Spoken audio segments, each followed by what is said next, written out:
and welcome to the third session of our seminar series, Topics in Early Modern Studies. We are delighted to have you here one more time, and we hope you are enjoying the discussion so far. Before I introduce today's speakers, I would like to give you the house rules so we can keep interference to a minimum during the presentation. Please keep your microphones muted during the entire talk. We will have time for Q&A afterwards. Please use the raise hand function to pose your questions. Alternatively, if you prefer, you can type your question in the chat and we will read it to the speaker. If you are a Portuguese, Spanish, or French speaker and prefer to use your own language while making your question, please feel free to do it by typing in the chat. We are happy to translate it into English. I would also like to remind you that this session is being recorded and it will be available on our YouTube channel afterwards. Having that said, we are very honored to receive Dr. Tim Harris today.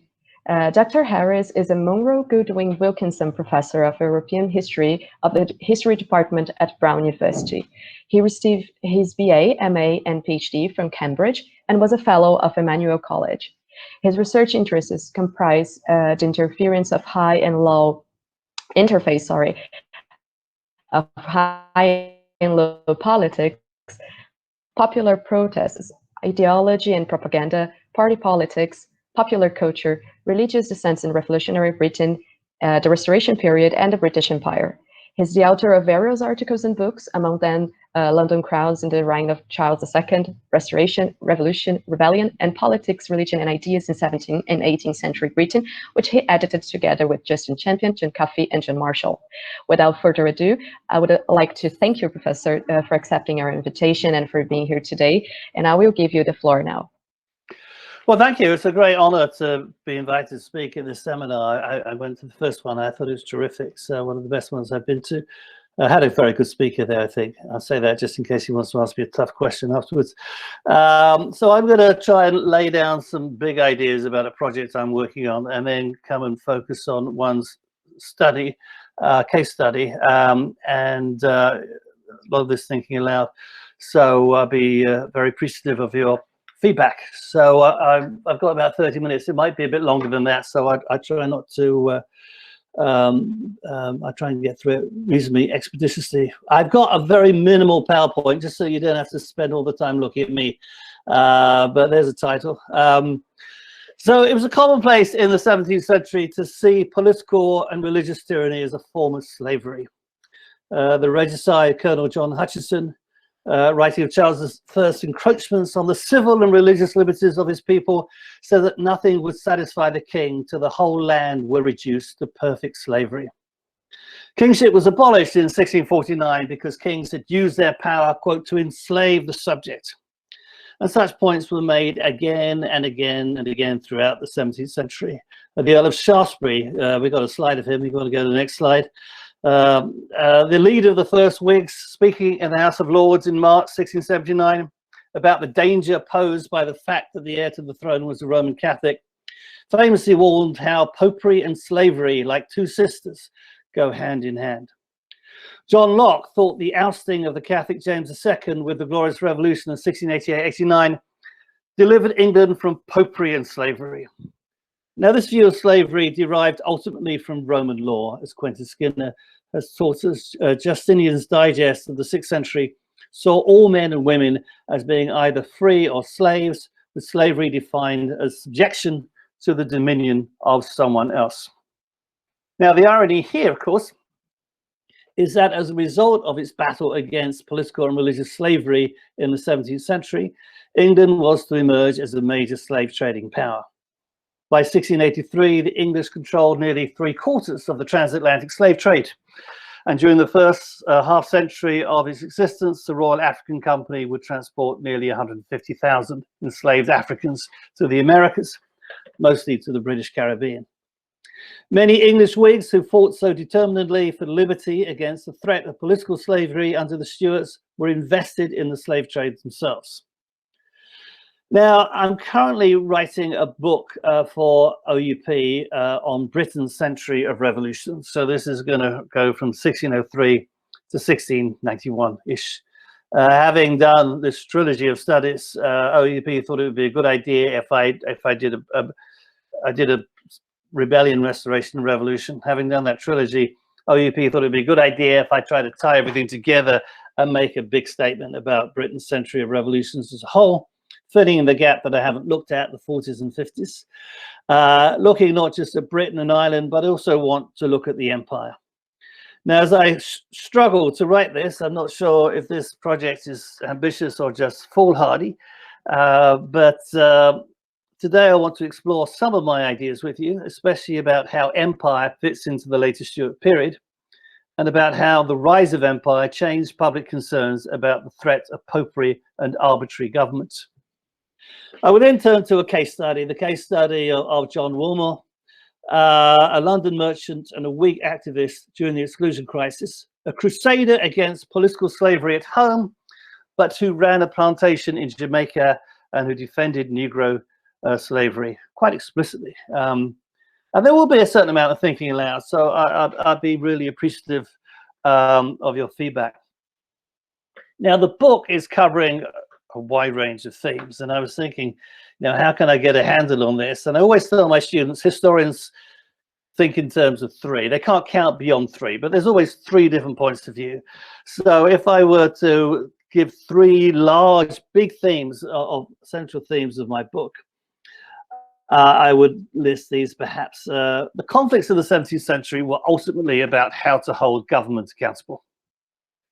So not about, I mean, they were shaped by religious concerns, and religious outlook was a crucial predictor of political allegiance during this century. But at heart, the struggle was a constitutional one. Secondly, the conflicts of the century were born of division, but in turn, they created further divisions. So a lot of my book is going to be looking at how these conflicts turned both the English against each other, but also the English, Scots, Irish, and Welsh against each other. The conflicts fueled the politics of hatred, and these politics of hatred were further encouraged by the media, the stigmatizing and demonizing of one's perceived political and religious enemies, different national groups of different immigrant groups. Living in America for the last 4 years, it's been a bit like living in 17th century England, but I won't go there. A third point, the 17th century was a crucial period not only of state building, but also for the growth of empire. And empire changed things, I think. Such observations have further implications, for instance, regarding the social depth of politics, but the role of the people played in shaping political developments. And obviously, I've done a lot of history of popular politics. Also have implications for the geographical scope of the study. I don't think we can write a book about the century of revolutions anymore, as Christopher Hill did, and just focus on England, nor can we just focus on England, Scotland, and Ireland. The study has to be about all the Stuart possessions. Tackling the century as a whole allows me to address questions of continuity and change. The restoration of monarchy under Charles II, who's on the next slide, Chaz 2 as we call him. The restoration left many of the issues bequeathed by the mid-century revolution unresolved, meaning that old conflicts and tensions re-emerged. And I should stress that I do believe that there were many powerful continuities, which I want to explore over the course of the century. But the restoration was not simply a rerun of the earlier Stuart crisis. You mentioned Jonathan Scott earlier, so he did once think that. I don't think the Glorious Revolution was a mere after tremor, as people like Lawrence Stone used to argue, a tidying up operation after the supposedly main revolution of mid-century. Because the mid-century revolution changed things. The fear of popery and arbitrary government as it emerged under Charles II was not just a re-articulation of the fear of popery and arbitrary government as it had existed under Charles I on the eve of the Civil War, because in the Restoration it was also shaped by developments in the colonies. Charles II was seen as guilty of promoting popery and arbitrary government in ways that Charles I could not have done because of the growth of empire. And let me just outline, you know, this is again big thinking and very, very brief, but just let me outline some of the discontinuities. There were significantly altered contexts. The most obvious one is the fact between the the mid-century revolution and the second half of the century leading to the Glorious Revolution. The most obvious discontinuity is the fact that the unresolved political and religious conflicts were refought against the memory of how things had played out during the 1640s and 50s, and that changed things critically. There was a continued rise of the public sphere, not totally even. It was clamped down a bit after the Restoration, but then opened up again. But the continued rise of the public sphere, which was now also Britannic in scope, three kingdoms in scope, further altered the ideological context. The demographic context was quite different. Whereas the population had increased dramatically in the 16th and first half of the 17th century, causing inflation and socio and economic dislocation, the second half of the century saw population stagnation and an easing of social and economic pressures. The Britannic context was very different in the second half of the 17th century. At the Restoration, England and Scotland and Ireland were restored to different points in their respective pasts. England was restored to the eve of the Civil War, 1641. Scotland was restored to an earlier period when the monarchy was stronger, 1633. And in Ireland, the Cromwellian land settlement of the 1650s was only partially undone. So Ireland is this sort of strange, some of the achievements of the revolution were kept. So from a three kingdoms perspective, the 1660s did not see a restoration of the world as it had been prior to the outbreak of the Civil War. Then we got the international context, of course, was vastly altered with the decline of Spain and the rise of France. But the Atlantic Empire, I want to stress here, the Atlantic Empire which Charles II inherited was also very different from his father's. In 1640, England had settlements in Virginia, in New England, in Maryland, and the Caribbean islands of St. Kitts, Barbados, Nevis, and Antigua. During the Republic, England acquired Suriname briefly, but also more famously Jamaica. There were more people living in these colonial outposts as a result of both migration and transportation during the 1640s and 50s. And politically, ethnically, and religiously, the colonies were much more diverse. England's North American and Caribbean possessions were home now to royalists, parliamentarians, and radicals, to English, Scots, Irish, American-born, and Africans, or those of African descent, to Presbyterians, Congregationalists, Baptists, Quakers, Anglicans, European Protestants, Catholics, and Jews. It was home to free people, to indentured servants, mainly white, and to slaves, most of whom were blacks from Africa, of African descent. In 1640, the number of white settlers residing in England's North Atlantic colonies had been just under 53,000 people. By 1660, the figure was over 109,000. And during the same period, this is just the 40s and 50s, the number of blacks increased from 16,000 to about 36,000. At the Restoration, the empire grows even more. England acquires Tangier in North Africa, the Seven Islands of Bombay in India, trading privileges in Brazil and the East Indies. This all comes with the marriage treaty to Catherine of Braganza. In 1663, England established a colony in Carolina. In 1664, it acquires New York and New Jersey from the Dutch. In 1667, it formally acquires Montserrat, which originally had been settled by Irish Catholics from Galway in 1632. So there have been Irish people there a long time, but it wasn't actually an English colony. And in 1670, it gets Hudson Bay and the Bahamas. The colonies are important for trade, but the growth of empire created problems of management. Trade had to be managed. Colonial outposts had to be secured from foreign enemies, but also from dissident colonists and planters. In addition to deciding how best to manage its growing empire, the crown faced the challenge of how to finance its imperial policy. Now, what I would like to suggest, and what is becoming increasingly obvious to me, is as I try and piece these chapters together, if instead of thinking just about England, or instead of just thinking, as I did in my Restoration book, perhaps England, Scotland, and Ireland separately, if we think about the challenges facing Charles II across all his dominions and how he sought to address them, we get a very different insight into what the Restoration regime was up to and why there was such growing concern about the threat of popery and arbitrary governments. Now, under Charles II, such concerns were related to a number of things. The number of Catholics at courts who seemed to be influencing policy, Charles's use of his prerogative, his suspending power in particular, to help Catholics, to his pro-French foreign policy, also to the fact that the government and the established church were persecuting godly English Protestants, Anglicans, in this regard, proving themselves no better than papists. So the nonconformists were being persecuted by Anglicans. Yeah, there's also an imperial dimension. And again, I'll talk very briefly about this and could talk more about it if you want. But if you look at the way the Crown's policy unfolds in the 60s, 70s and 80s, there is a consistency across all three kingdoms and across the empire with what it's trying to do. There is an imperial crisis, the first major crisis of the Restoration. It comes to a head with the Anglo-Dutch War of 1665 to 7.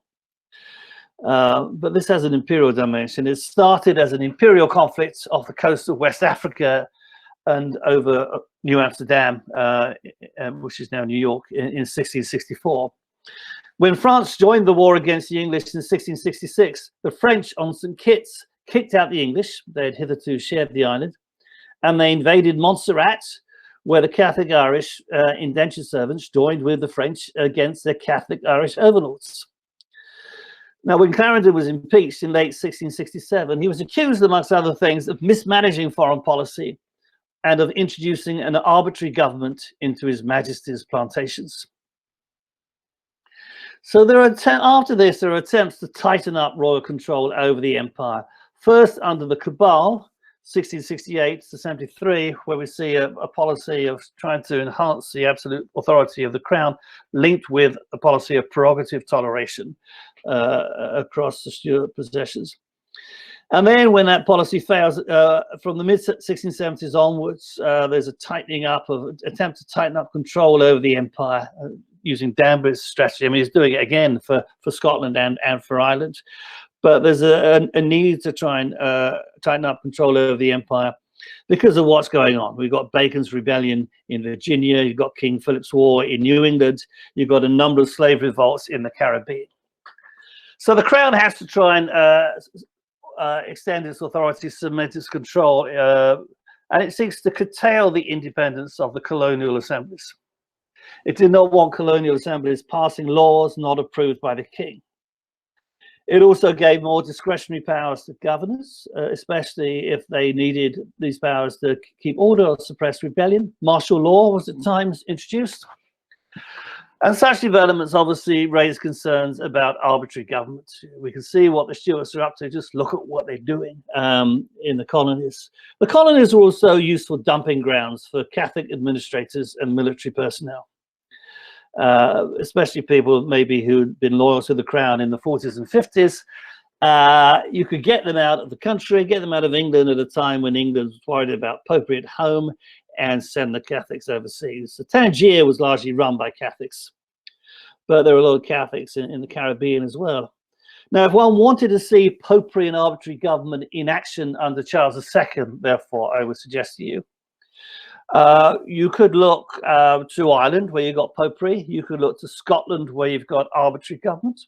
But you could also look to the empire. And I would suggest that instead of disaggregating the Stuart dominions, if instead of taking them separately, if we treat England, Scotland, Ireland, and the empire all together, we do see that the instincts of the Restoration monarchy were centralizing and absolutist. Very clearly so, with things coming to a head in the 1680s. And obviously you see the establishment of the Dominion of New England at that time. Now, I'm still trying to think all this through, trying to work out exactly how colonial affairs impacts on public perceptions in England. Because I don't want to say, well, look, I found all these pamphlets about the colonies and therefore they're central to debate in England. We've got to put it in perspective. The media does discuss the colonies a bit. If you look at the newspaper medias and also the print pamphlets, but nowhere near as much does the media focus on the colonies as it does on Scotland and Ireland, or even on continental Europe. So it's not talking about the Caribbean in as much as it's talking about Ireland, say. But there are also less direct ways in which the empire shaped restoration politics, and therefore also shaped political concerns, both in and out of doors during the restoration.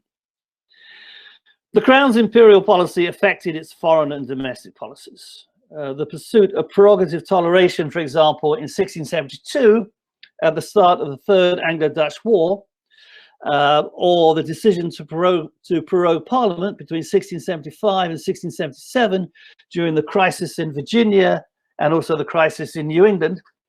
These both became huge issues of controversy in domestic politics in England, but the Crown's policy was shaped by its imperial agenda when it issued the toleration, or when it chose to suspend Parliament so it could try and address the imperial crisis.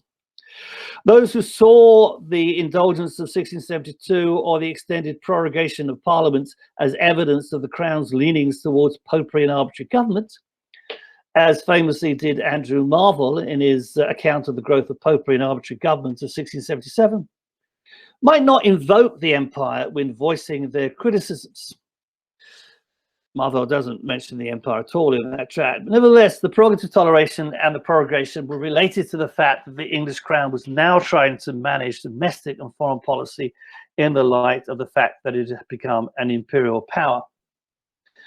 Mary Geiter has worked on Penn and Pennsylvania, has done some interesting work here as well. She's shown how the government played the colonial card to neutralize the opposition of London Whig merchants during the exclusion crisis. In mid-February 1681, 5 weeks before the meeting of the Oxford Parliament, the Privy Council removed some restrictive customs in a compromise with the city over free trade.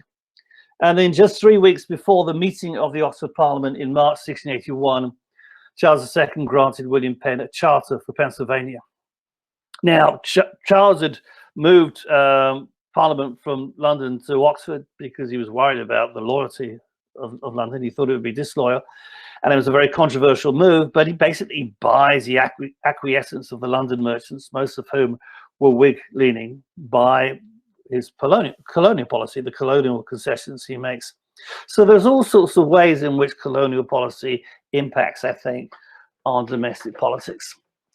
So that's the broader context, and very brief, and I'm happy to talk more about that in discussion. But I want to talk to you today, now anyway, for the rest of this talk, about the case of John Wilmore, which I find quite intriguing, and I don't think anyone's really written much about it. But Wilmore was a London merchant who suffered through his Whiggery during the years of the Tory reaction, after the Tories regained control. The Whigs were being persecuted, and Wilmore's one of those who suffers for his Whiggery. And this case reveals just one way, a rather slightly unusual way, perhaps, in which empire intruded into domestic politics during the crisis of the latter years of Charles II's reign. Now, Wilmore was a classic Whig. He was an ally of the Earl of Shaftesbury. He was convinced, as he wrote after the Glorious Revolution, that there had been a damnable conspiracy to introduce popery and arbitrary government into England, Scotland, and Ireland, long before Titus Oates had made his revelations of a popish plot in 1678. Under both Charles II and James II, Wilmore claimed, the old tyranny of Nero, Caligula, and Domitian seemed to revive again. Parliament was only ever summoned to gratify the ambitious lust and arbitrary will of the tyrant, to enable him to oppress, depress, and destroy the people, like Pharaoh's Egyptian taskmasters. In the late reigns, he went on, there was an agreement between the kings and some hot-headed clergymen to preach their doctrines of non-resistance and implicit obedience, and to represent kings as gods, so that the kings might enslave the bodies and the priests might enslave the souls of all men. So this is standard classic Whig rhetoric, and he was writing after the Glorious Revolution, condemning the tyranny of Charles II's government as well as James II's. Now, Wilmore's bitterness stemmed from the fact that Charles II's government had tried to destroy him. And Wilmore was fortunate to escape with his life. He managed to flee to the Low Countries in 1683. Yet Wilmore was a slave owner. He had a plantation in Jamaica where he exploited the coerced labor of white indentured servants and of Negro chattel slaves. He did enslave bodies, and he did employ taskmasters, not necessarily Egyptian ones, to oppress those whom he had enslaved, quite literally. His case generated quite a lot of interest. Wilmore published two accounts, one in 1682, the other in 1692. And the case was followed in both the Whig and Tory press and by political diarists such as Narcissus Luttrell and Roger Morris. So what did Wilmore do then to upset Charles II? He wasn't a politician. He didn't hold office. He did jury service. He was sworn to serve on the Middlesex Grand Jury for the Michaelmas term of 1680. And as a juryman, he brought a bill of indictment against the Catholic heir to the throne, the Duke of York, who's on the next slide if you want to just flick it down. A bill of indictment against the Duke of York for being a Catholic recusant.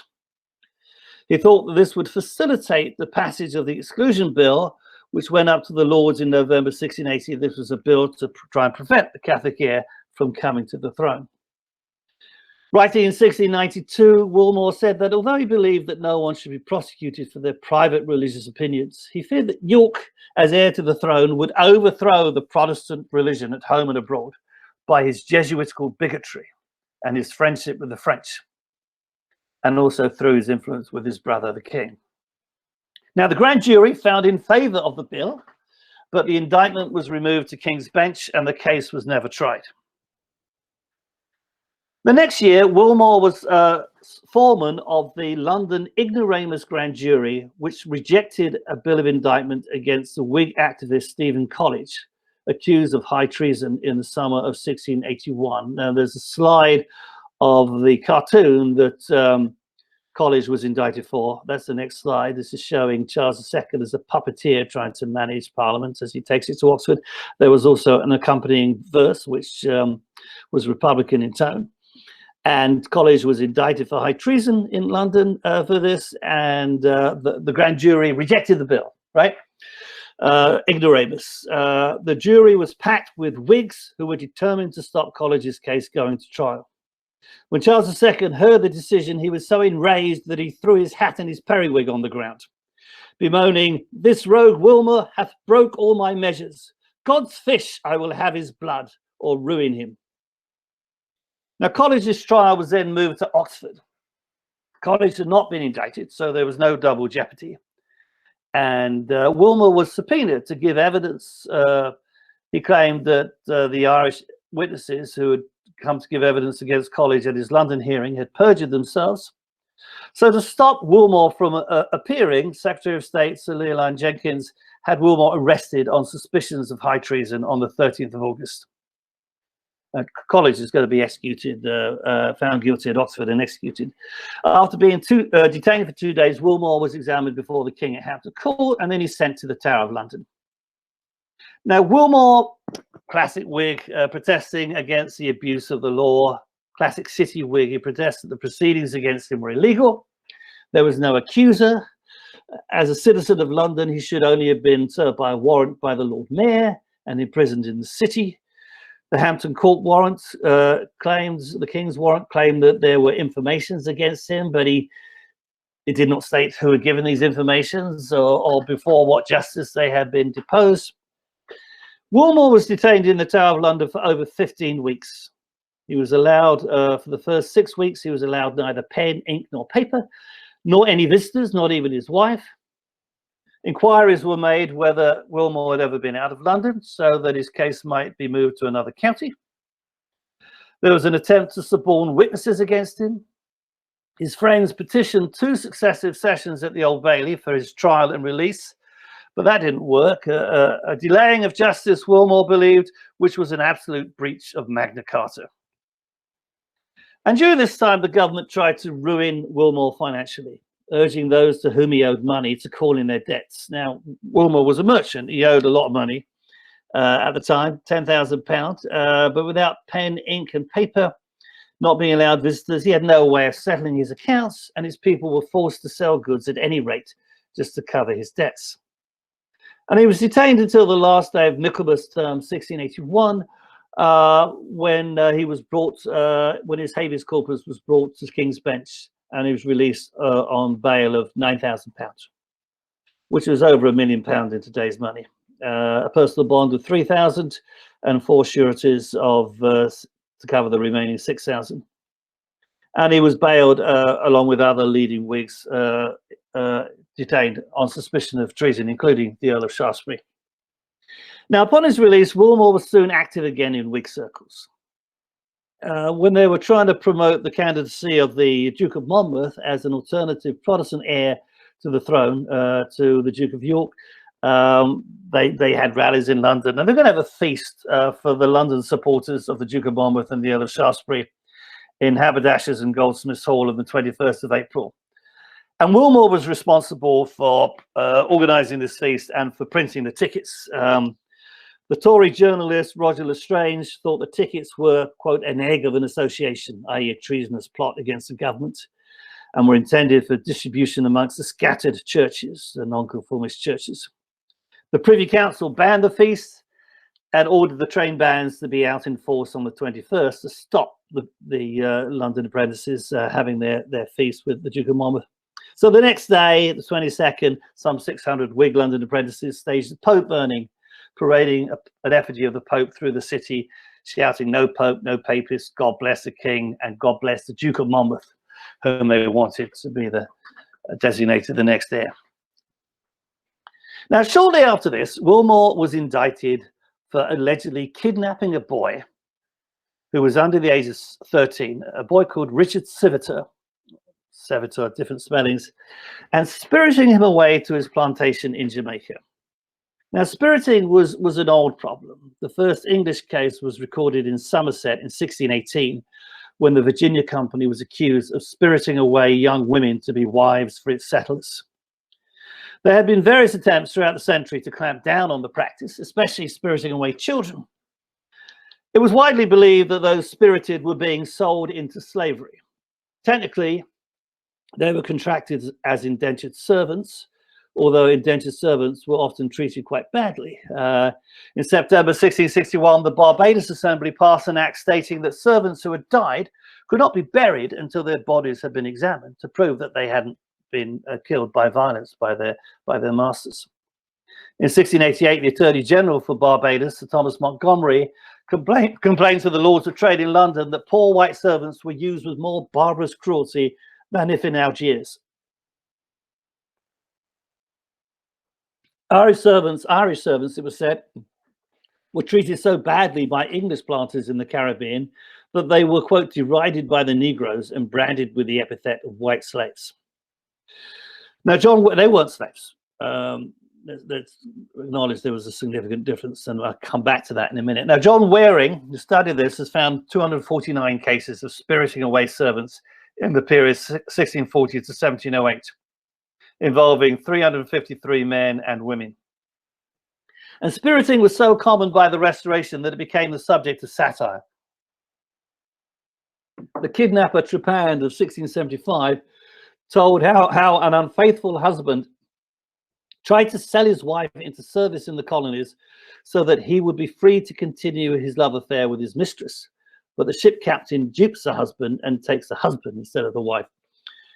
The trade in spiriting seems to have got particularly bad in the early 1680s, though the apparent increase might be a reflection of the fact that the government found bringing charges of spiriting a useful way of getting at Whig merchants. So they might have been vexatious, they might have been malicious prosecutions, but it doesn't mean the charges were false. Wilmore admitted sending Sevitor to Jamaica, albeit he denied kidnapping. So what exactly had happened then? I've got a slide just of the County of Kent. That's the next one if you want to go down. You can't see anything. You see London and you see Gravesend. That's all that's relevant really here. In March of 1680, Wilmore had gone to Billingsgate in London to get a boat to take to Gravesend. And he'd taken with him several workmen and 2 boys. And at Gravesend, they were going to go on board a ship for Jamaica to his plantation. According to Wilmore, whilst at Billingsgate, young Civitar approached him and begged him to be allowed on board, saying he had no parents or master. Wilmore claims he told the boy repeatedly, "No, you can't come." But the boy sneaked on board this boat, and they discovered him, when they set sail towards Gravesend. So Wilmore says he took pity on Civitar, who he had seen pilfering sugar at the docks. Fearing that the orphan, the boy he thought was an orphan, might face a gallows if he remained in England, Wilmore allowed him to join the voyage to Jamaica. So when they got to Gravesend, Wilmore had the mayor of Gravesend bind Civitar as an apprentice for 9 years. And the certificate was dated the 31st of March, 1680. And then he sent him on to Jamaica. Now, Civitar's father then turns up a few months later and says, "Have you seen my son?" A few months later. And he tries to get money from Wilmore. And Wilmore says, "Well, I've sent him to Jamaica, but he's got a much better living there." And his father initially lets the case drop. But later his father is in debt and he decides to consult a solicitor, and they decide to go ahead with the prosecution. But it's two notorious informers, people who made their living by informing against non-conformist conventicles, men called Vavasseur and Beaumont, who decided to press the case against Wilmore. And they brought an indictment against him in the City of London for stealing a boy in early 1682. Wilmore was able to produce the indenture for the apprenticeship, and so the grand jury threw out the bill ignoramus. According to Wilmore, Vavasseur and Beaumont were so enraged that they told him they would never leave him till they had colleged him, i.e. seen him go to the gallows. They brought a writ de homine re plegiando, requiring Wilmore to produce the boy in court to prove that the boy had not been kidnapped. And Wilmore was detained in custody until he produced the boy. Well, Wilmore says, "Well, he's in Jamaica. What do you want me to do?" The case comes before King's Bench on the 23rd of May, 1682, where it was heard by a jury from Kent, not from London, but from Kent. So that's where they met. The prosecution brought witnesses to prove that there was a trade in spiriting away children, 500 in the past 2 years, they claimed, which was obviously an exaggeration. They brought witnesses to prove that Wilmore had been a practicer of that trade, had admitted to the Lord Mayor of London that he had sent a child to Jamaica when summoned before him by the parents of the child, and that Wilmore had told the child's parents that they could have their son back if they reimbursed him £5 for his passage, £2 for his clothes, and £6 for the return journey. What a bargain. You can have your boy back if you want to pay this amount of money. Wilmore's witnesses insisted that the youth had bound himself voluntarily, that Wilmore had acted out of charity, he had bound the youth to a carpenter in Jamaica, and he had provided for him better than his parents could. Nevertheless, a jury brought in a guilty verdict. The mayor of Gravesend was bound over for countenancing such a practice. A waterman who had given evidence in Wilmore's defense was committed for perjury, and Wilmore himself was fined and remanded in prison until he produced the boy. So Wilmore sends an express to Jamaica to have the boy sent home in the hope of mitigating his fine. The boy arrives back towards the end of January 1683 and deposed before the King's Bench that he did indeed go to Jamaica by his own consent and at his own desire. After his release, Wilmore secreted himself in England for about a year before relocating to Holland. His enemies tried to procure a commission upon the statute of bankrupts to be taken out against him, to ruin him financially, though a relative promised that Wilmore will cover his debts 20 shillings in the pound to all his creditors, so the commission failed. Now, there's another slide, just go to the next slide, please, thank you very much. What intrigues the modern reader is the rationalization that Wilmore offered for his actions.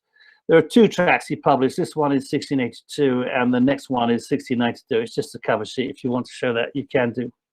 Now, basically what Wilmore argues is, why would I kidnap a white boy when black slaves are preferable? It's quite open and explicit about this. Were it safe, Wilmore wrote, the fewer white servants any planter has, the more it would be for his profit. But because of slave unrest, the government had required every plantation to have one white servant to every 10 blacks. This was for security, but it hurt the planters financially. What profit there was, Wilmore continued, came out of the labor of the blacks. who had little more than their food, who had little more for their food than the earth produceth. They had fruits and roots, and many good great peas. If the master was good-natured, he might allow his blacks salt fish or flesh once a week. And with this, Wilmore said, they were for the most part well contented, admitting they lived better there than they did in their own country. Beyond the cost of food, a planter only had to provide his slaves once a year with, quote, so much blue linen as will cover their nakedness, plus a knitted cap costing 8 pence. The blacks did most of the labor on the plantation. The job of the whites was chiefly to overlook the blacks, to keep them in awe. This is Wilmore's prose again. No white servant in Jamaica, Wilmore claimed, worked anywhere near so hard, even as our own husbandmen in England. Nor did they do half the work of a black person. In short, Wilmore wrote, no planter in his wits would keep more white servants than the law of the country commands him, and would keep less if he could. White servants were expensive. Every year they had to be new clad from top to toe, of shoes, stockings, and shirts, and other things. As for their diet, in addition to the food allowed to the blacks, by law, whites have to be given 7 pounds weight of flesh and fish every week, and also the bread of the country, which was better even than English bread. If white servants did not get this allowance, they could complain to a justice of the peace, and the planter would be severely checked.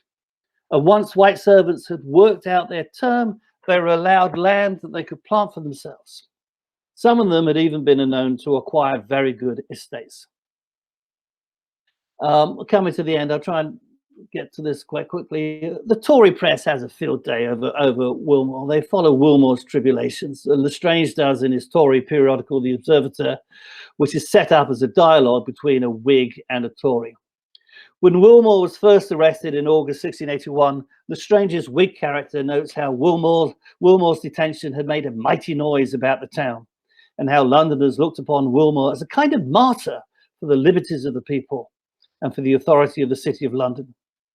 In reply, Lestrange's Tory character defends the legality of the actions against Wilmore and bemoans how there was such bawling to the common people that they were all lost if they suffered Wilmore to be carried away, and are crying out for a Commonwealth men to bring him off. When the Whig character protests that Wilmore had a very good cause, the Tory character sarcastically says, no doubt, a cause to stand up for the subject's liberty of speaking and committing treason. In his 1st of October issue, Lestrange's Tory mocks the Whig claim that Papists were responsible for everything. Who clapped up Wilmore? The Papists. Who cut off college? The Papists again. Who raised the rebellion of 41? The Papists. Who cut off the king's head? The Papists. This is mocking the Whig complaint. In late April 1682, Lestrange published an information for those, quote, those of any children spirited away, listing the names of those who were known to be in Jamaica. And the name of Richard Servitor appears in capitals. On the 20th of June 1682, Lestrange's Tory character asks his Whig protagonist what Ned Powell, who was a publisher of the first case of John Wilmore, had to say. When the Whig replies, citing the tract, that Powell believes that Lestrange and his followers were for setting up a popish arbitrary interest in the nation, the Tory quips, that is to say, they are against conventicling and against kidnapping. So Lestrange uses the case, in other words, to discredit the Whigs for being Commonwealth men, Republicans, for being nonconformists, for being traitors. So very much in the language of the old conflicts of mid-century. Though now, of course, this case is deeply related to empire. So I'm going to stop there. This has been a think piece paper. The Wilmore case, I think, is quite interesting, but I'd like to see what you make of it. It touches on several broader contexts, obviously, the use and abuse of the law during the exclusion crisis and Tory reaction by both sides. The blight of informers, the way informers were used to turn English people against each other. The role of the media in the politics of the exclusion crisis. But of course, central to the case is the story of empire and Wilmore's own explicit defense of Negro slavery. More broadly, I want to suggest not just that the rise of empire changed things under the latest Stuarts, meaning that the problems of the second half of the century could not have been a rerun of the problems of the first, but also that empire intruded into the political conflicts of this period in unpredictable ways. And when listening to complaints about popery and slavery, we should not forget that many of those making such complaints were themselves deeply implicated in the slave trade. Okay, thank you very much. Thank you for listening. I will get rid of my talk and I will put you on my screen so I can see you. Thank you, Professor Harris. That was such a fantastic talk. I now open the floor for questions. Anyone has any questions? Reminding that you can either ask them yourselves by using the raise hand function or type them in the chat. I see that Veronica has a question, so Veronica. I will use my privileges as one of the hosts. I'm very interested in Roger Lestrange, so it was really fantastic to listen to this part of the debate that you brought us, Professor. So I would like to ask you if you could talk a little bit more about this debate between Tories and Whigs and how Lestrange was putting himself in this debate, especially when he was mentioning Wilmore's case. It was really interesting for me. So please, if you could. Yeah, okay, well, appreciate that. I'm trying to track down all the references to Wilmore. I mean, I've written obviously about Lestrange before, and he makes the classic Tory argument is to accuse the Whigs of being hypocrites. And so they are, he starts by saying the Whigs are really Republicans and nonconformists who never made their peace with the restoration of the monarchy, and who have never made their peace with the restoration of the Church of England. They're a threat to the peace of the country. But there's a lot of, within Lestrange's propaganda against the Whigs, there's a lot of, they're really hypocrites, you know, they claim to be, you know, so the same anti-Puritan line that you get, you know, that they claim to be godly, but they're not particularly godly at all. So there's there are gratuitous attacks on Whigs supposedly fathering illegitimate children. Titus Oates, who's a man who makes the revelations for the Popish plot, is a rather unsavory character anyway, so they get a lot of mileage out of that. And there's some mileage they get with the Scottish Covenanters. So I suppose what I'm looking at it again from this perspective, bringing it, well, I started off writing a book about London, and you read all these sources and you look for all the stuff about London. And then I did a nationwide study, and I went back and reread them again. And then I did a Three Kingdoms study, and I went back and looked at reference for Ireland and Scotland. And now I'm going back and trying to work out when they make references to empire and when they bring them in. The references to empire aren't as common as the references to Scotland and Ireland. But he does talk about Wilmore. There's a lot, I was going through some more stuff this morning just before this talk. There's a lot of concern about Wilmore's role on the college jury and the role of ignoramus juries. And from the Tory point of view, this is a perversion of the course of law. You can't just stack juries with Whigs so that no one can get indicted. And normally in a treason trial, the case would go to trial. A grand jury wouldn't normally reject it. So obviously there's a certain amount of focus on that, and there's a certain amount of focus on Wilmore because he's a foreman of the college jury, and he is arrested. But then there's this case comes up, a kidnapping, and it does seem to be the case that the government is using this as a way of getting at the Whig merchants. Interestingly, Lestrange doesn't engage in any way whatsoever, and I left this out because I suppose it's not surprising he doesn't do this. He doesn't pick up on the argument that he's a hypocrite here. I mean, the charge of hypocrisy is used against the Whigs in so many ways, but he doesn't do this. Now, you do find Tories use the charge of slavery against the Whigs,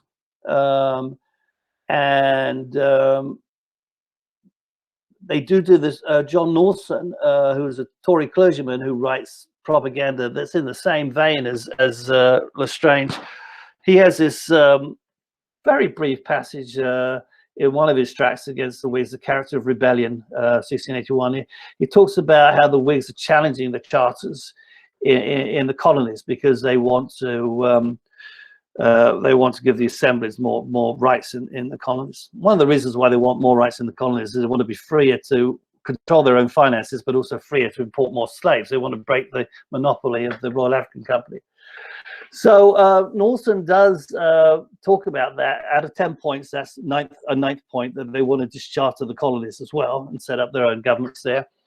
And then he concludes that if we go down the Whig route, this will be the path to slavery. So they do turn that charge of slavery back against the Whigs. But in some sense, it'd be nice if Lestrange engaged a bit more explicitly with Wilmore about his slave trading, but he doesn't, unfortunately. I suppose, not surprisingly, he doesn't use the charge of hypocrisy against Wilmore there, maybe. But also, if you think about who the Whigs are, the wealthy merchants in London. Why are merchants wealthy in London in 1680? Where's their wealth come from? Their wealth come from the empire. They're all implicated in some way. Anyway, that's not. I don't know if that's a good enough answer to your question. Really, it'd be nice if Lestrange was a bit more explicit about the kidnapping thing and Wilmore's slaveholding, but he doesn't really address that. No. But he does address he does accuse the Whigs of being, hypocritical in claiming to stand up for the rule of law, and that their rights are being violated when it's the Whigs who are threatening the rule of law, and so yeah. Does that help? Yeah, absolutely. Thank you, Professor. Does anyone have any other questions? Newton has a question in the chat. He says that it was a fantastic talk and he was drawn to the OED to look up kidnap and kidnapper, for which the earliest references are in this period, one Lutro on Wilmore.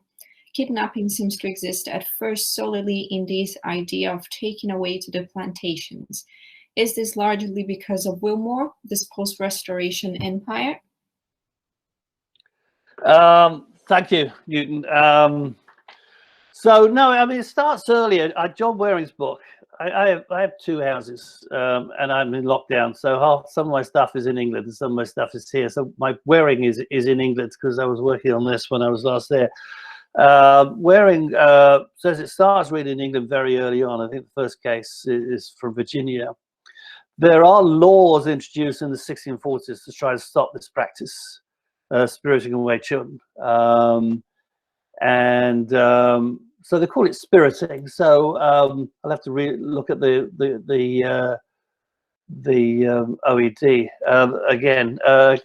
They tend to call it spiriting, but kidnapping, the kidnapper trepanned is from 1675. There are other tracts satirizing the practice of kidnapping that I haven't been able to read yet because of COVID restrictions, and they're not online. So no, I don't think so. It seems to be becoming more common in the 1680s, and the Tories seem to think, this is what I'm trying to say with the point about the way empire intrudes into politics, because I think it's not always direct. It's not always that the newspapers are focusing on, look what's happening. I mean, they sometimes do that. Look what's happening in Massachusetts. You know, the French have set fire to Boston. Or look what's happening in Maryland. There are some references like that. Now we should be scared about Charles II. He's obviously promoting popery and arbitrary government. I think I'm trying to say that if you look at what Charles II does, he does have a policy which is related to enhancing the powers of the crown and centralizing and giving more discretionary arbitrary powers, and he is favoring Catholics. But whether that's always seen is another matter. But what I'm trying to say here, I suppose, is that when the Tories try and strike at the Whigs, they don't simply do it on the ideological level. That the Puritans, which is my argument, well, part of my argument, I always argue there's a bit of police as well. But my argument before, that the Tories accuse the Whigs of being Republicans and nonconformists, of trying to overthrow the Restoration monarchy. There are other ways they try and get at them, and the ways they try and get at them are using their contacts, using the fact their contacts with the empire, their connections with the empire. So the Whig merchants are vulnerable because they are traders of the Caribbean and often slave traders, and they can get them on kidnapping, and you know, which wouldn't have been a possibility earlier well, I mean, there is kidnapping earlier. But what I'm saying is that the rise of empire means that the ways in which politics plays itself out has an imperial dimension, which is significant, but maybe less direct than sort of saying, oh, the Whig and the Tory journalists keep going on about it in their newspapers, because they don't. Is that making sense to you? I see you nodding. I don't know if you're just being polite or indulgent, but that's what I'm trying to play with here. The empire feeds in all sorts of subtle and unpredictable ways, but they're significant. You know, this is the way they can strike at the Whig merchants, because they're vulnerable in this regard. Yeah, so I mean, like, so the spiriting away exists earlier, but the word kidnapping in part is in this ideological formation of, we can get this guy on this, and so that it's used more and more. I mean, it's in Bunyan's Pilgrim's Progress, yeah, so about, you know, spiriting away to strange countries, or, you know, kidnapping to foreign countries. Also, these guys are, as jurymen, they're just below political elite too. Is that part of this? I will step back. I'm hogging this, but well, Wilmore claims that, you know, he did jury service out of public duty, right? He doesn't want to be a politician. He claims he does that out of public duty, and he would never do it again because it cost him a fortune. Now, when he cost it out, it's partly because he's been fined and so forth. So he's putting that in the price of jury service, which is one way of looking at it, I suppose. But I mean, he's quite wealthy. I think he's made quite a lot of money this way. But he's not one of the political. I mean, he's busy trading to Jamaica, so he's got other things that are filling his day, as it were.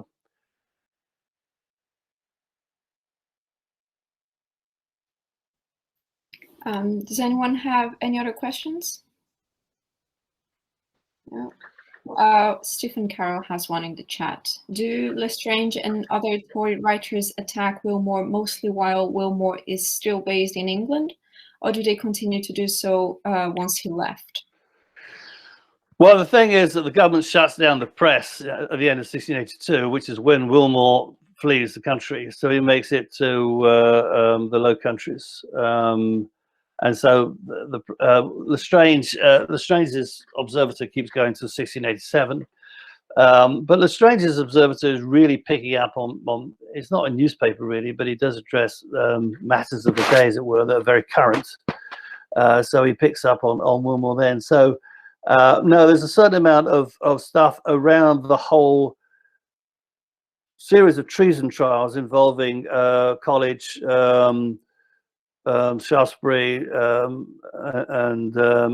also Wilmore, but also some of the Irish witnesses from the Popish plot. Some of that gets picked up in 1689 after the Glorious Revolution and looking at the abuses of the law. And then you do get some people who write to say this writ homine repleciendo, that was illegal use of that writ. The sheriffs of London were defending Wilmore on this. And they tried to obstruct the writ, but the charter was being proceeded against in London at that time. The quo warranto proceedings were underway, and the sheriffs thought, we can't possibly stand up for this man while we're fighting the case over the city charter. So they actually dropped this and let Wilmore, you know, have it, as it were. So there's a certain amount of discussion about the writs that comes up later on, but no, sorry, Stephen. This is very much when it's in the news and it's discussed in the press, and it's the same with the diarist Luttrell and Morris talking about it. There's some anonymous works. I've got one here. I don't know if you can see it, but a letter from Jamaica to a friend in London concerning kidnapping. This is from 1682. And it says, if you want to know about the evil crime of kidnapping, you want to get in touch with John Wilmore, who lives in Jewin Street. He's a planter himself. He knows all the tricks of those rascals. He's a man of business in the city and has a lot of acquaintance. A true Protestant. It's clearly a satire, I think. And then it lists a number of whites who have been seen in the Caribbean, and you might, if you're looking for them, this is where they'd be, and Richard Siverts is one of them. So you get some of that. If people know more, if there's more of this, then it'd be great to uncover. But and of course, with the searches you've got now, you can sort of search every time Wilmore's mentioned in an EBO tract. But no, it's this cluster around 81, 82, and then there's some stuff in 89 when it comes up again after the Glorious Revolution. But it's this brazen defense of Negro slavery I found fascinating. I mean, it's reasonably early to have that type of defense. I mean, you've got Ligon's stuff on Barbados earlier, but I just found it intriguing. Thank you, Stephen. Great. Nicole has her hand up. Thank you, Lívia. First of all, I'd like to thank Professor Harris for the amazing talk, and also thank you, Lívia and Verônica, for organizing this seminar. My question is a little broader, I believe, and relates to the rise of the public sphere that you mentioned in the 17th century.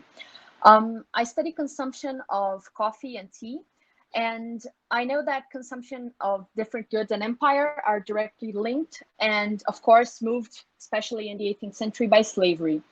And when you mentioned concept of slavery being applied in different ways when it applied to a colonial context and in a metropolitan context, it got me wondering if, did you identify in any of your research a identification in this public sphere between these consumption goods that were more and more arriving in England and this empire that was being built?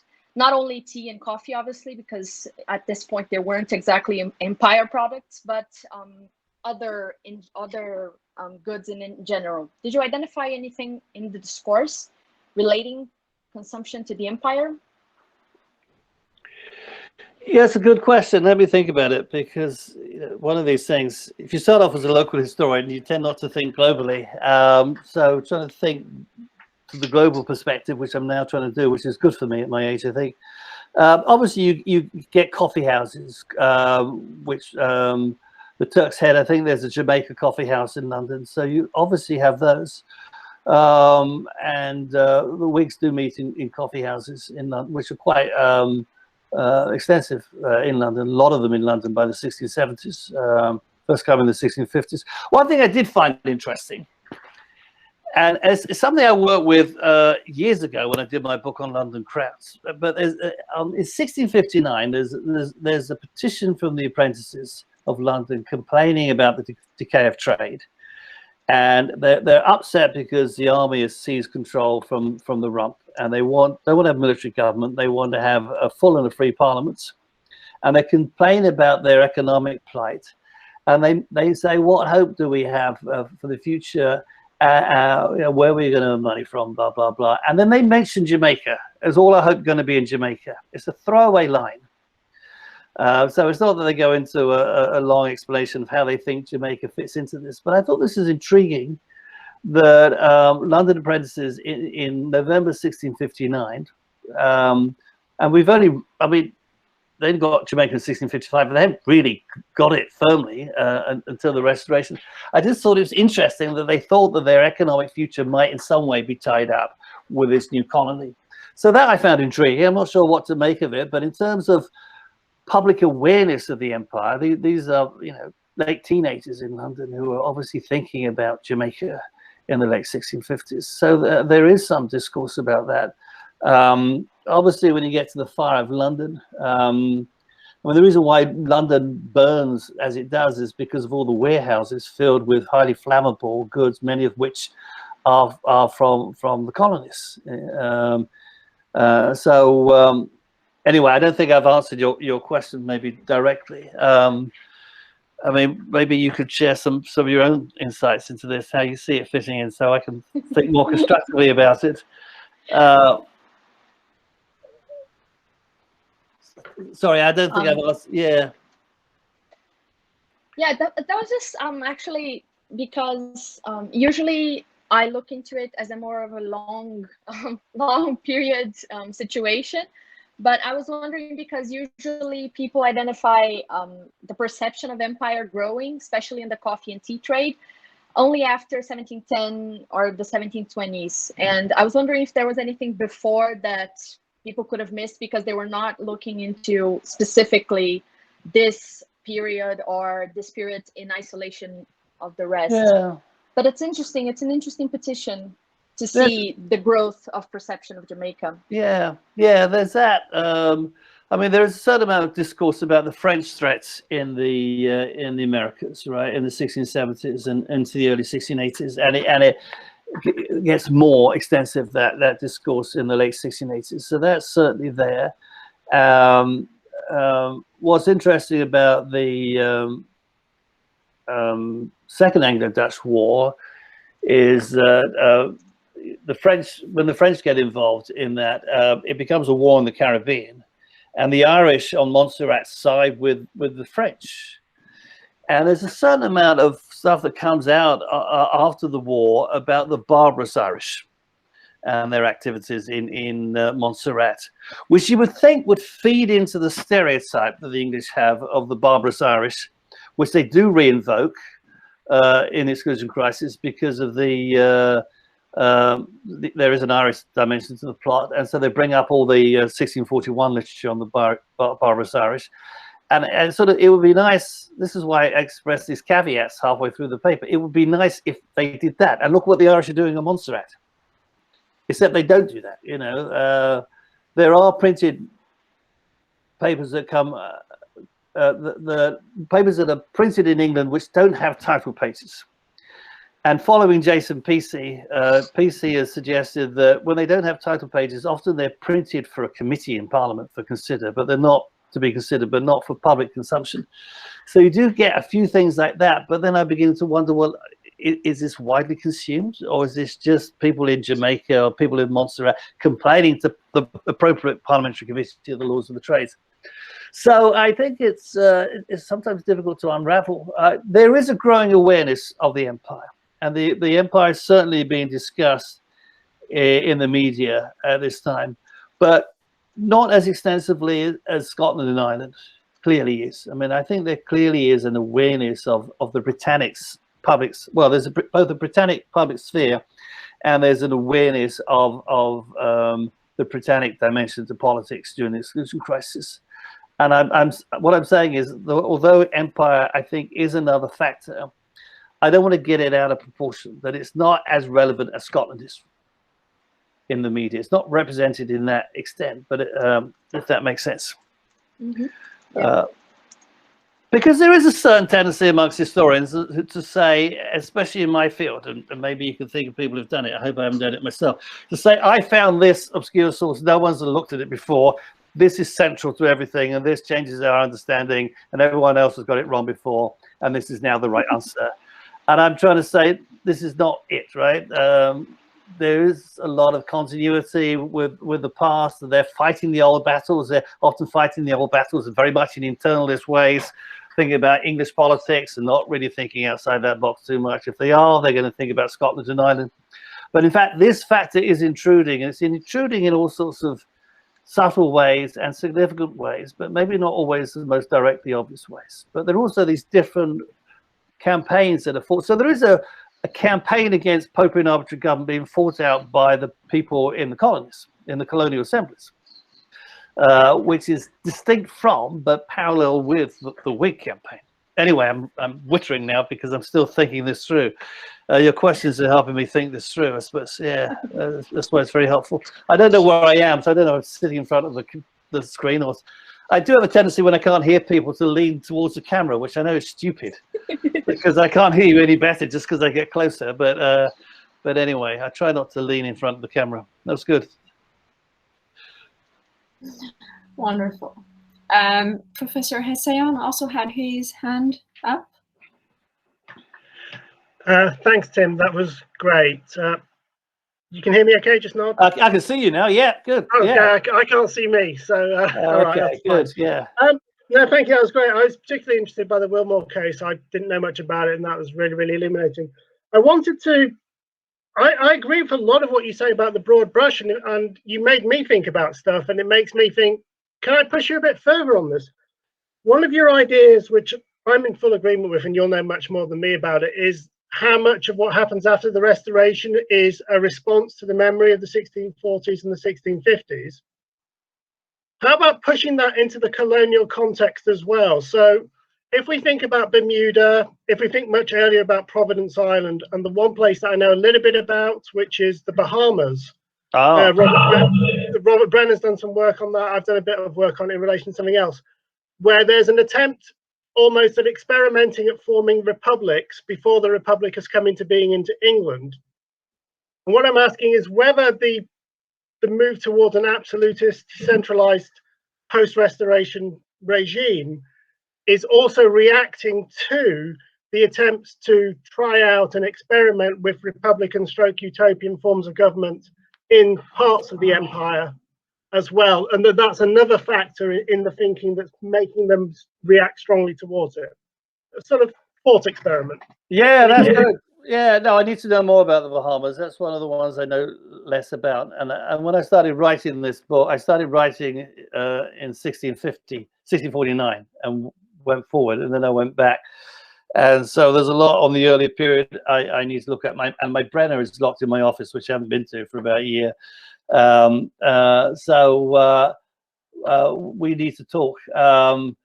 Look, I think you're right, and maybe I'll sidestep your question by talking about other areas I know slightly more about. Massachusetts, I think, is a classic example, because they want to get. There's trouble with Massachusetts. What they do at the Restoration is they try and redo the charters, or they give charters to places that have come into existence but haven't yet been chartered, so they can be royal colonies.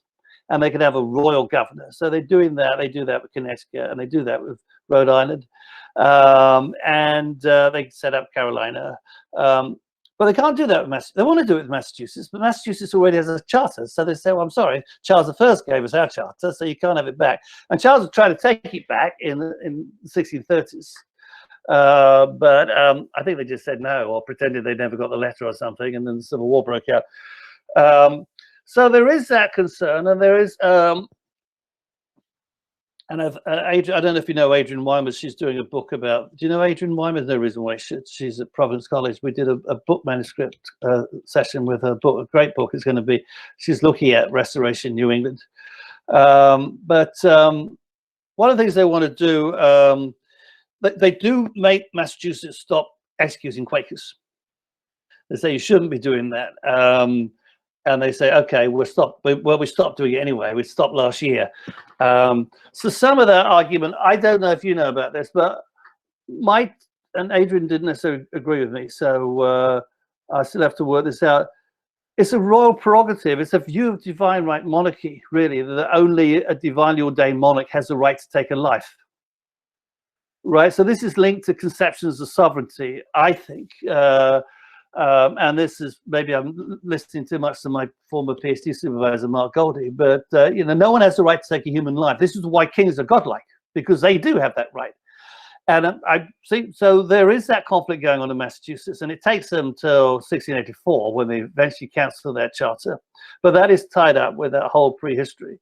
And of course, in Massachusetts, they're concerned about the intolerance of the Puritans there, and so they're trying to open up, make it more tolerant. Now, Barbados is the other side of it, because Barbados, you got Baltimore, the Calverts are as absolute as Charles II, Charles I, or Charles II would have wanted to be in their own kingdoms. They're more absolutes in Baltimore, and you got that they're bombarded from both sides. You got the people in Maryland who want to try and make their government more accountable and play up the role of the colonial assemblies. But you've also got Charles II's government who want to destroy the proprietorial power of the Calvert family and actually make it a royal governorship. So, yeah, I think you're right.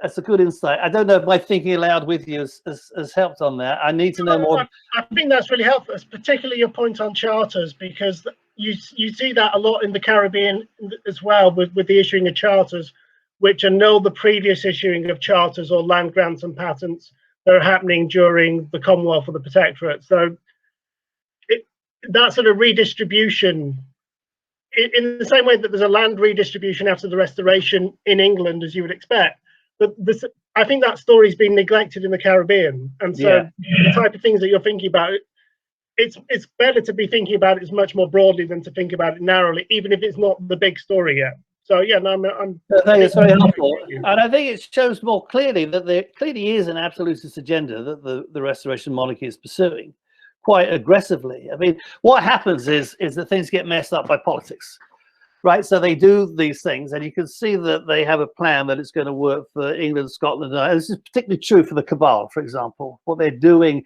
same policy for England, same Scotland and Ireland, is prerogative toleration, divide the parties amongst themselves to build up a more authoritarian position for the crown, and they're trying to enhance control over the colonial outposts.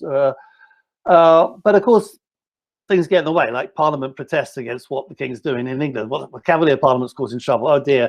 And then there's trouble in Scotland and Ireland. So then they try something else. But yeah, no, that's helpful. That's the helpful. I need to know more about the Bahamas, obviously. I mean, that's on my agenda. I'll send you a little thing I've done, which isn't about it, but it's got a few pages on it, and I can send you some pieces, because Marvell scholars are interested in it because of the Bermudas, Bahamas stuff. So I can send you. That would help a lot. Yeah. I noticed I was leaning forward to listen. I shouldn't do that because. But anyway, yeah, great, Ariel. Yeah, well, next time when I get back to England, we should meet and talk about this. Absolutely. If we can ever travel again, yeah. Hopefully. Thank you. Does anyone have any other questions? No, so I'll also use my privilege, like Verônica did, and ask something.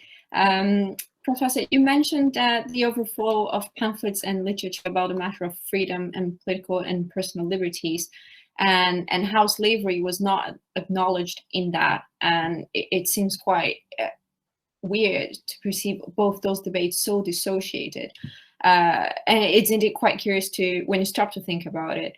So I was just wondering if you'd care to expand a little bit more on that, on your perceptions of these ambivalence of this sort of rhetoric and the perception on human condition and worldview that it entailed. Yeah, that's a good question. It's curious because they're just blind to it in many respects. Now, there is a shift you see in the discourse of political oppression from villanage, so from a sort of feudal discourse of bondage to one of slavery. And you see that emerging in the early 17th century. And Quentin Skinner has written a bit about this. But the earlier discourse comes out of English common law and feudal past. The idea that you don't have control over your so you're a bondman, right? You don't have complete independence. But that's different from a slave who has no control over his life or his possessions. And that shift seems to come in the early Stuart period. So when they talk about, and you see it time and time again, you see it in I'd have to go back and check the quotes. You see it in the debate over impositions, whether the crown can impose this indirect tax, which is effectively a way of tax funding the government. If it doesn't have parliamentary sanction, will be reduced to no better than slaves. So that's in 1610 and 1614. Now, so when the discourse shifts from talking about bondmen to talking about slaves, I'd have to check my references. Certainly by 1641, the dominant discourse is of slavery. So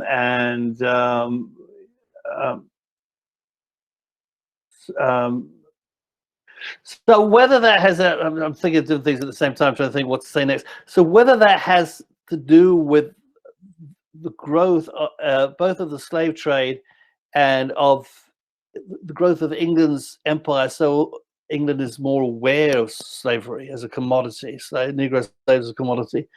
The first slaves end up in Virginia, in 1619. Although there's some debate as to whether they were kept as slaves in Virginia, they were caught as slaves. But there are slaves already in the colonies in the 1620s. So whether that shift in discourse is a reflection of this growing global economy which England is part of, and they're thinking more of that as a comparison for complete loss of freedom, I don't know. They're not explicit enough about it. I mean, Locke obviously is explicit about it. John Marshall, I follow John Marshall on these things. I mean, Locke doesn't just. There's nothing in Locke that can justify the type of heritable chattel slavery that develops in the British Empire, because you can only lose your freedom if you've lost your life in a just war, and it can't apply to your children. So the type of slavery that the English develop isn't justifiable in Lockean principles, even though Locke does invest in the Royal African Company. But it is a curious blind spot. Richard Lygan's lengthy book about Barbados, which I would need to read more closely, but he has some interesting observations. You know, he saw a black slave acquire a musical instrument and managed to teach himself how to play. He was bemused by this. He thought it was very amusing that they would have any musical talent whatsoever, but would acknowledge that they could be taught things like music and they could be quite skillful at it. There is the perpetual claim, perpetual claim. You see it repeated again. Wilmore's just repeating what other people have said. The Negroes are quite happy because they're happier in the plantations than they would have been in their own country. So they're treated better. They're not treated as well as the whites. Well, they make different arguments. They don't have the same provisions as the whites. And Wilmore's doing this to say, you know, partly as his self-defense. You do get a certain amount of discourse about how the indentured servants are treated very badly, because there's the master just needs to get out of them what he can for 5 years or whatever the term of the indenture is. So there's no lifetime investment in this commodity. So they're often brutally treated, and they're kicked out because there's often not land for them afterwards. And some of the islands already. So you get that sort of discourse that actually the black slaves are actually treated quite well and they're quite happy over here. Apart from the fact they keep rebelling, of course. And then they have to do something to discipline them, and it's atrocious what they do. I mean, it's difficult to read the accounts of how the rebellions are put down. So I don't know. It's one of the reasons why I wanted to explore this with you. I mean, it's just out there, you know. Why would I kidnap a white boy when I got black slaves and they're preferable? And there's no compunction about it, no shame about doing it. There's all this sensitivity about legal violations and how rights as a citizen of London might be violated, and how the interests of you know, English subjects might be under threat from these Egyptian taskmasters who are ruling this country. And yet it comes out with this brazen open defense of Negro slavery and says, why would I want to kidnap a white boy to send there? Because I've got slaves, they're much better. And they don't complain so much. We don't have to look after them as much. It's curious, I think. I don't know. Do you have any insights on this? This is why I wanted to talk it through with you. I mean, it just seems. I mean, I'm kind of think that it probably is just natural. They're just probably blind to it this time, is it? But there are clearly discourses out there where they know they're doing something wrong. They know what they're doing is an affront to human rights, because the defensive tone of some of the writings you see at this stage clearly make it. It's clear to us that they must be that they are aware themselves that this isn't really defensible. That's my reading of it, but maybe that's my 21st century sensibilities reading into them. They know they're doing this wrong. They're doing something that's awful. But anyway, I haven't really answered that either, have I? But it's a good question, which I'm trying to think, but it's just there in the tract. It's just curious. It's a curious defense, I thought. You know, for someone who's complaining about the way he's being persecuted, and he just says, you know, well, we've got slavery. Why would we worry about kidnapping white kids? Yeah, no, absolutely. It's so interesting. I studied the diggers during the Civil Wars, and it's interesting to think that yes, they as well, they're always using this rhetoric of the liberties and the Egyptian, the pharaoh, and all that. No mention whatsoever is made about the traffic or the use of slavery in the colonies and in the empire. And even if we think a bit further, it's not my area of expertise, but when we see abolitionist slogans in England and in Scotland, always pointed towards, am I not a woman and a sister? Am I not a man and a brother? So they are perceiving this divergence in discourse and pointing that out and trying to mobilize that in order to gain that support. And it's fascinating, such an interesting area of research. Because Winstanley, I think I had a quote from Winstanley which I cut out because of the length, but he talks about slavery explicitly. I mean, as a justification for why he's setting up this commune, because it's the original oppression that goes back to well, the Norman lords, I suppose, and monarchies, all as a form of slavery, but even before then. And so he's quite explicit in his invocation of the language of slavery, and that's what he's resisting. Well, I need to hear more about your research as well. You're working on the diggers, are you? Yeah. Is that what you said you're working on? Yeah, I'm working on their identities, construction, and disputes, as opposed to true levelers and renters, and so on and so forth. I used to live near St. George's Hill. Pardon? I used to live near St. George's Hill. Oh, did you? When I was a teenager, I lived near Weybridge, and which is where it is now. Weybridge didn't exist. They always say it was in Walton or Cobham, but yeah, I once had an accident with. The only time I ever had an accident, I was driving through Weybridge and I hit the back of a Mini Clubman, tiny little Mini, in 1976, and it turned out the owner lived on St. George's Hill. And there was me, sort of just finished high school and didn't have any money. I was working at the garage actually before in my gap year, and I had to go to St. George's Hill and work out how to fix his car.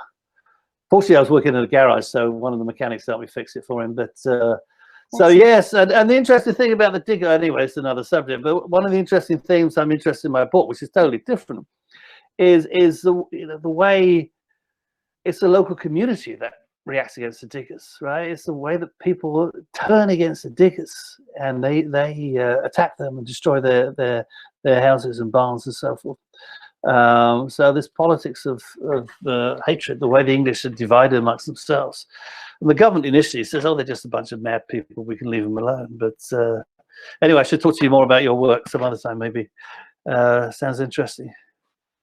I want to look at the diggers because, anyway, I'm going to go on a rant now. But, you know, there was a book, the Oxford Handbook of the English Revolution, right, which by Mike Braddock, and Mike's a friend of mine, I've known him for a long time. He's a great historian. But that pardon, sorry? He's my supervisor.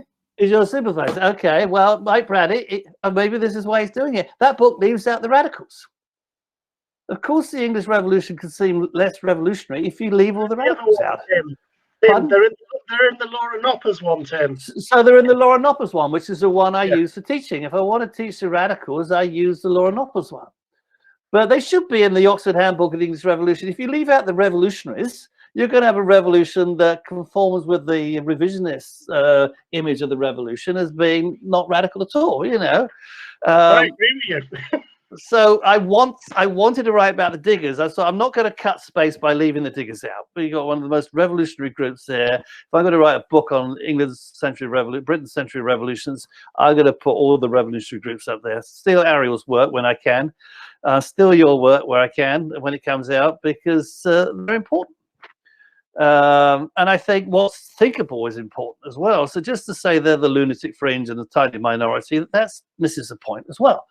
The fact that they can imagine this type of society, I think, is this alternative. That is significant. In a patriarchal, hierarchical society like early 17th century England was, the fact that this becomes imaginable for the first time, I think, or not maybe for the first time, but anyway, that's a different thing. Don't tell Mike I spoke to you about this. Or tell him, I don't mind. We're good friends, but I think he knows. I mean, apparently he left out Cromwell. David Smith told me. He originally left out Cromwell and thought, oops, and got David Smith to do one on Cromwell at the last minute, which is a very good article, actually. For the purpose of a handbook on the revolution, I think David Smith's article on Cromwell is good. But apparently Mike forgot to put Cromwell in. Anyway, that's a bit mean of me, isn't it? So I shouldn't say that. Give him my regards when you next see him. Yeah. I will. I was in Sheffield. Last time I was in England, I was in Sheffield and gave a talk, and he didn't turn up. He said, I have another appointment. I felt like saying, cancel it. But he didn't. But anyway, he's very important. He does important things. I know that. So he is. Yeah. He's going to be speaking in the seminar as well in July, if I'm not mistaken. Great. He gave a good talk the other week, but it must have been another one. Was it IHR one? Yeah. Good. Sorry, I'm keeping everyone. They probably want to get down the pub. Or I could carry on talking about the DOs for another hour, but as we're already sort of extrapolating our time, I'd like to thank you, Professor Harris, so much for accepting to participate in our seminar today. It was really such an interesting paper. And also thank you so much for everyone that showed up today.